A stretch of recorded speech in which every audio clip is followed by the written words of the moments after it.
आप सबको मेरा नमस्कार। आज की क्लास में चर्चा करेंगे अरस्तु।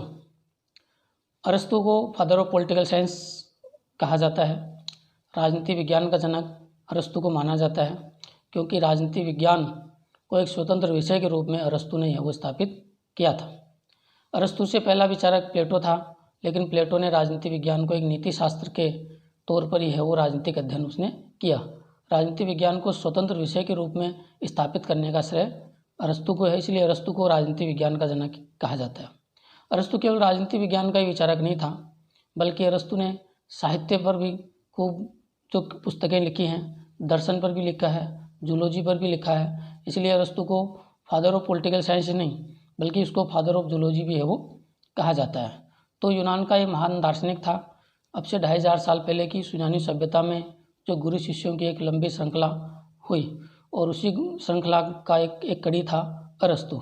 जैसे कि मैंने अपने पूर्व के वीडियो में भी आपको बताया था कि महान दार्शनिक सुकरात उसी यूनानी सभ्यता में एथेंस राज्य में पैदा हुआ, फिर उसका शिष्य प्लेटो, फिर प्लेटो का शिष्य अरस्तु, फिर अरस्तु का शिष्य सिकंदर, जो कि एक महान शासक था, महान विजेता के तौर पर उसको इतिहास में वो जाना जाता है। तो उसी सभ्यता में जो अरस्तु है वो पैदा हुआ। अरस्तु का जन्म जो एक चिकित्सक के परिवार में हुआ। एक वहाँ का यूनान का एक राज्य नगर था स्टेगिरा। वहाँ 384 ईसा पूर्व में एक चिकित्सक के परिवार में इसका जन्म हुआ। और इसके जो पिता थे वो मैसेडोनिया राज्य के राज चिकित्सक थे। तो एक संपन्न परिवार में इसका जन्म है वो हुआ था और इसलिए इसके परिवार वाले अच्छी शिक्षा देना चाहते थे। और उस समय अच्छी शिक्षा का केंद्र प्लेटो की एकेडमी है वो हुआ करती थी। तो अरस्तु जब 18 साल का हुआ तब इसके परिजनों ने इसको शिक्षा प्राप्त करने के लिए प्लेटो की एकेडमी में है वो भेजा। और उसके बाद प्लेटो और अरस्तु के बीच में काफ़ी घनिष्ठ संबंध हुआ। प्लेटो अपना प्रिय शिष्य अरस्तु को मानता था और अरस्तु अपना प्रिय गुरु जो है वो प्लेटो को मानता था। और कई बार जो है प्लेटो अरस्तु को ही अपनी एकेडमी का मस्तिष्क है वो माना जाता था, क्योंकि उसकी एकेडमी का सबसे होनहार विद्यार्थी है वो अरस्तु ही है वो हुआ करता था। तो काफ़ी वर्षों तक जो अरस्तु है प्लेटो के पास उसकी एकेडमी में रहकर उसने ज्ञान का अर्जन किया। लेकिन 347 ईसा पूर्व में प्लेटो की मृत्यु हो गई और प्लेटो की मृत्यु के बाद उसकी एकेडमी पर वर्चस्व के लिए जो है वो प्रतिस्पर्धा चली। और उस प्रतिस्पर्धा में जो है अरस्तु को जो एकेडमी में कोई उसके अनुकूल स्थान उसको प्राप्त नहीं हुआ, जिसके परिणाम स्वरूप असंतुष्ट होकर अरस्तु एकेडमी को छोड़ के भी चला गया और एथेंस राज्य को छोड़कर भी चला गया। उसके बाद वह ऐसे ही कई वर्षों तक घूमता रहा और उसके बाद उसे जो मैसेडोनिया का एक राजकुमार था सिकंदर के को शिक्षा देने की जिम्मेदारी उसको सौंपी गई और उस जिम्मेदारी को बहुत अच्छे तरीके से उसने निभाया। और अरस्तु की शिक्षाओं पे चल के ही जो सिकंदर है वो एक महान विजेता है वो बना। और सिकंदर भी अपने गुरु अरस्तु का बहुत सम्मान किया करता था और वह स्वयं कहा करता था कि मेरे माता पिता ने तो मेरे को केवल जन्म दिया है, मेरे को महान शासक बनाने का जो काम है वो अरस्तु का ही है। अरस्तु के कारण ही मैं इतना महान शासक बना हूँ। और अरस्तु से प्रेरणा लेकर ही सिकंदर ने अपना विश्व विजय अभियान है वो चलाया था। ये कहा जाता है कि जब सिकंदर विश्व विजय अभियान पर निकला था तो काफ़ी लंबे समय तक अरस्तु उसके साथ ही रहा था और वो उस समय यूनान से चलकर वो भारत तक भी है वो आ गया था। लेकिन निरंतर युद्धों से जो अरस्तु का जो है वो मोह भंग हो गया। वो एक दार्शनिक था, युद्धों की मारकाट से उसका मन उब गया, इसलिए वह वापस चला गया यूनान में और एथेंस में आकर उसने भी प्लेटो की तरह ही अपनी एक नई शिक्षण संस्था या कहें विद्यालय या विद्यापीठ उसने वहाँ जाकर स्थापित की, जिसका नाम रखा उसने लाइसियम। और उस लाइसियम को उसने प्लेटो की एकेडमी की तरह ही एक बड़ी विश्वविद्यालय के तौर पर उसने उसको स्थापित करने का प्रयास है वो किया।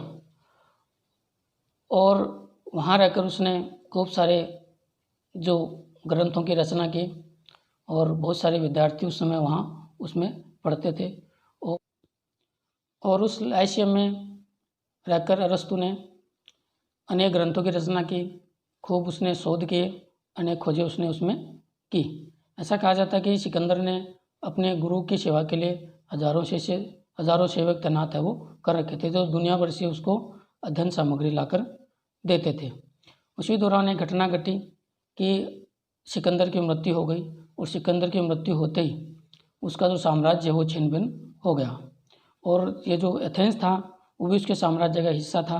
तो एथेंस वासियों ने भी अपनी स्वतंत्रता की घोषणा कर दी, और एथेंस वासियों के मन में धारणा थी कि उनकी गुलामी का कारण जो है वो अरस्तु ही था। अरस्तु के कहने पर ही सिकंदर ने जो है वो एथेंस को अपना गुलाम बनाया था। और जब तक सिकंदर जीवित था तब तक सब लोग डरते थे, लेकिन जैसे सिकंदर की मृत्यु हुई, एथेंस वासी है वो अरस्तु की जान के पीछे पड़ गए। और अरस्तु को लगा कि अब एथेंस वासी उसकी हत्या कर सकते हैं। तो अरस्तु है यह कहकर कि मैं एथेंस वासियों को दोबारा दर्शन के विरुद्ध अपराध नहीं करने दूंगा, यह कहकर वह एथेंस को छोड़कर चला गया। दोबारा अपराध का क्या मतलब है, क्योंकि इससे पहले भी जो एथेंस वासी है वो दर्शन के विरुद्ध अपराध कर चुके थे। इससे पहले जो एथेंस वासी है वो सुकरात जैसे दार्शनिक को मौत की सज़ा दे चुके थे। तो अरस्तु को लगा कि जो सुकरात के साथ हुआ वही उसके साथ होने वाला है, इसलिए वह इस अंदेशे से वह एथेंस को छोड़कर चला गया। और ये कहा जाता है कि बाद में एक द्वीप पर वह चला गया और वहाँ एकांतवास में उसकी मृत्यु 322 ईसा पूर्व में हो गई। तो इस प्रकार दुनिया के इस महान दार्शनिक का इस तरह से एक दुखद अंत है वो हुआ। अरस्तु ने अपने जीवन काल में बहुत सारा साहित्य लिखा। ये कहा जाता है कि उसने विभिन्न विषयों पर 400 के लगभग ग्रंथों की रचना है वो उसने की, जिसमें उसने जो है साहित्य पर भी खूब लिखा। साहित्य पर उसने रिटोरिक लिखी, पोएटिक्स लिखी, और जीव विज्ञान पर उसने हिस्ट्री ऑफ एनिमल्स है वो लिखी। और पॉलिटिकल साइंस पे लिखे हुए जो ग्रंथ है उसके जो दो महत्वपूर्ण ग्रंथ हैं, जिसमें एक है पॉलिटिक्स, दूसरा है द कॉन्स्टिट्यूशन। पॉलिटिकल साइंस पे लिखे हुआ उसका जो सबसे महत्वपूर्ण ग्रंथ है वो पॉलिटिक्स है, और ये माना जाता है कि दुनिया का पहला राजनीति पर लिखा गया ग्रंथ, महत्वपूर्ण ग्रंथ है वो पॉलिटिक्स ही है।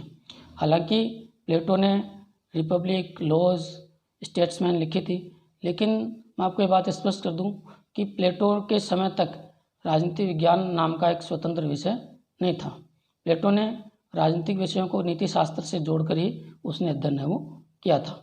लेकिन अरस्तु ऐसा पहला दार्शनिक था जिसने राजनीतिक विज्ञान का एक स्वतंत्र रूप में अध्ययन है वो किया, और राजनीति शास्त्र को नीति शास्त्र से पृथक कर उसने एक स्वतंत्र विषय के रूप में मान्यता दी।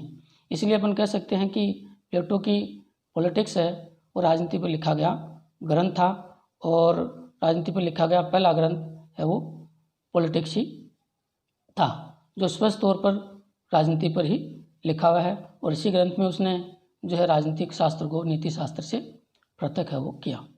हालांकि पॉलिटिक्स के बारे में काफ़ी विवाद है विद्वानों में। कुछ लोग कहते हैं कि ये जो पॉलिटिक्स है ये अरस्तु के द्वारा लिखा हुआ नहीं है, उसके शिष्यों के द्वारा लिखा गया ग्रंथ है, क्योंकि ये थोड़ा सा जो है ये व्यवस्थित नहीं है, ये ग्रंथ क्रमबद्ध है वो नहीं है। इसलिए कुछ लोग ये कहते हैं कि अरस्तु ने जो अपने विद्यार्थियों को अध्ययन के दौरान नोट्स लिखाए थे ये उन नोट्स का ही संग्रह है, इसलिए व्यवस्थित नहीं है। इसलिए कुछ लोग कहते हैं कि ये पॉलिटिक्स है वो एक अपूर्ण कृति है। वो भले ही प्लेटो ने अरस्तु ने भले ही विद्यार्थियों के लिखाए हुए नोट्स होंगे या अरस्तु ने स्वयं पढ़ाने के लिए नोट्स तैयार किए होंगे, लेकिन इसमें कोई दो राय नहीं है कि पॉलिटिक्स में जो भी विचार दिए गए हैं वो अरस्तु के हैं। इसलिए निर्विवाद रूप से पॉलिटिक्स को राजनीति विज्ञान का एक अरस्तु के द्वारा लिखा गया ग्रंथ ही मानते हैं। तो आज की क्लास में इतना ही। अरस्तु के बाकी राजनीतिक चिंतन पर अपन अगली क्लास में चर्चा करेंगे। तब तक के लिए बाय।